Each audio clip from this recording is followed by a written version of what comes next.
সবাইকে শুভ শারদিয়া। দেখতেই পাচ্ছেন আজকে আমরা বেরিয়ে পড়েছি। বলে দিই আজকে কিন্তু দশমী। আমরা পৌঁছে গেছি আমাদের গন্তব্য। এই গন্তব্য আপনারা বহুবার দেখেছেন আমার চ্যানেলে। দূরে দেখুন সমুদ্র দেখা যাচ্ছে, আর এটা চম্পা নদীর মোহনা। নদী এসে সমুদ্রে মিশছে এই জায়গাটায়। আমরা অটো করে যাচ্ছি শঙ্করপুর। আমার ভীষণ প্রিয় জায়গা।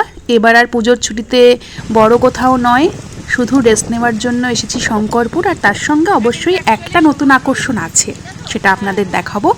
আর বাকি নতুন করে সেভাবে সমুদ্র কখনো যদিও পুরনো হয় না, কিন্তু তবুও জায়গাটা তো নতুন কিছু নয়, পুরনো।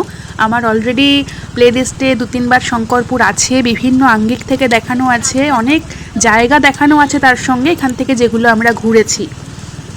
যদি কোনো নতুন সাবস্ক্রাইবার থাকেন, যদি মনে করেন দেখবেন, দেখতে পারেন প্লে লিস্টে গিয়ে। তো আমরা এখন আমাদের যেখানে থাকবো সেখানে পৌঁছই, তারপরে আবার আপনাদের সঙ্গে কথা হবে।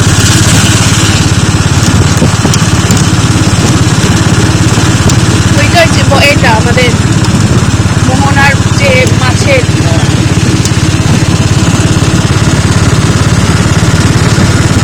দেখুন পৌঁছে গেছি আমাদের সেই ঈপ্সিত গন্তব্যে। আমাদের সুইট হোম ইন বরাবর এখানেই এসে থাকি। এখনও কিন্তু বৃষ্টি হচ্ছে, আর বৃষ্টি হলেও অসুবিধা নেই। তার কারণটা চলুন আগে ব্যালকানিতে নিয়ে যাই, সেখানে নিয়ে গেলেই কিন্তু আপনারা বুঝতে পারবেন। দেখুন চলে এসেছি ব্যালকানিতে।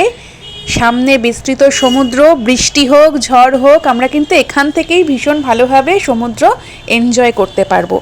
আর তারপর তো রইলই সামনে দিয়ে যে রাস্তাটা গেছে তাজপুরের দিকে, মেরিন ড্রাইভ, সেখানে আপনাদের নিয়ে যাব। আপাতত একটু ফ্রেশ হয়ে নিই। সবাইকে শুভ বিজয়া দশমী। কালকেই দশমীর ভাসান হয়ে গেছে, আজকে একাদশীর সকাল। দেখুন হালকা সূর্যের ছটা কখনো কখনো দেখা যাচ্ছে বটে, কিন্তু দেখলেন ঢেউটা?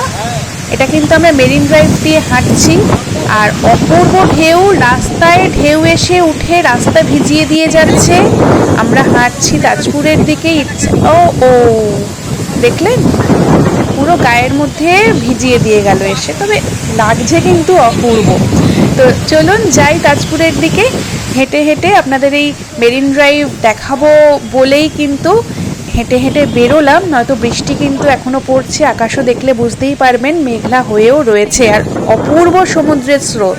শেষ যেবার এসেছিলাম মেরিন ড্রাইভ এরকম পুরো তাজপুর অবধি বাঁধানো রাস্তা ছিল না। এবার দেখলাম পুরো রাস্তা বাঁধিয়ে যেমন দিয়েছে, তেমন প্রচুর গাড়ি।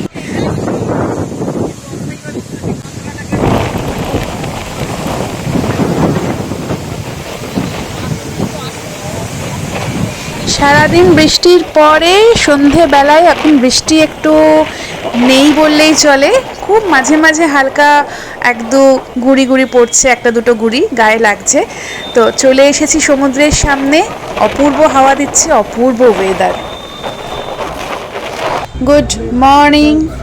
আপনাদেরকে একদম শুরুতেই বলেছিলাম যে বিশেষ যে আকর্ষণের জন্য এবার আপনাদের এই ব্লগিংটা দেখাচ্ছি, নয়তো প্রত্যেকবারই তো যা দেখাই তার থেকে খুব একটা ব্যতিক্রম নেই বলে অত ডিটেলে এবার আর দেখাচ্ছি না।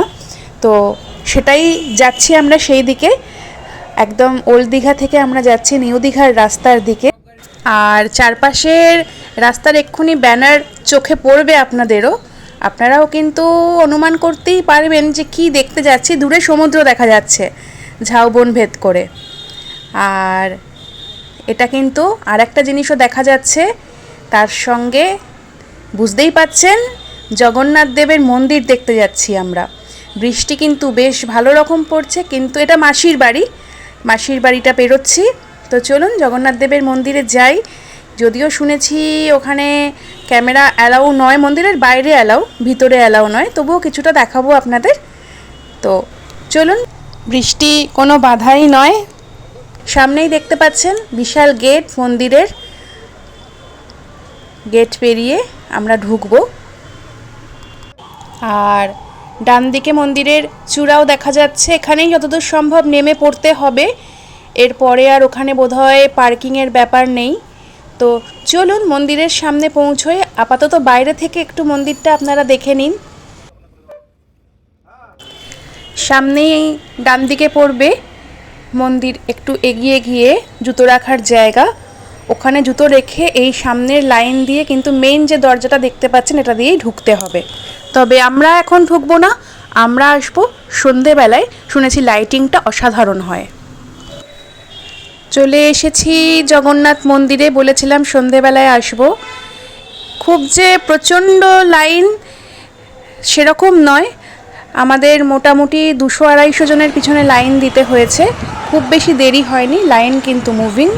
ওখানে বড় ব্যাগ থাকলে রেখে আসতে হচ্ছে, ছোট ব্যাগ থাকলে রাখতে হচ্ছে না। মোবাইল অ্যালাউ, কিন্তু ভিডিও ক্যামেরা বা ভিডিওগ্রাফি কিন্তু সেভাবে অ্যালাউ নয়। লুকিয়ে চুরিয়ে মানুষজন করছে না এমন নয়, কিন্তু আমি করিনি। হ্যাঁ, এই ব্যাকগ্রাউন্ড থেকে ভিডিও করতে পারেন, কিন্তু আমি আর ভিডিও করিনি, ছবি তুলেছি। জয় জগন্নাথ, জগন্নাথ দেবের বাইরে থেকে এই ছবিটা পেলাম, এটা নিয়েছি, ভিতরে কিন্তু কোনো রকম ছবি তুলিনি। অনেকেই ওই নমস্কার করার ভান করে ছবি তুলে নিচ্ছে, সেই ব্যাপারে আমি নেই। তো লাইটিংটা অপূর্ব লেগেছে, বলবো যে একবার চেষ্টা করবেন দিনের বেলায় যেতে, একবার চেষ্টা করবেন রাতের বেলায় যেতে। সন্ধেবেলার পর থেকে লাইটিংটা অপূর্ব লাগে।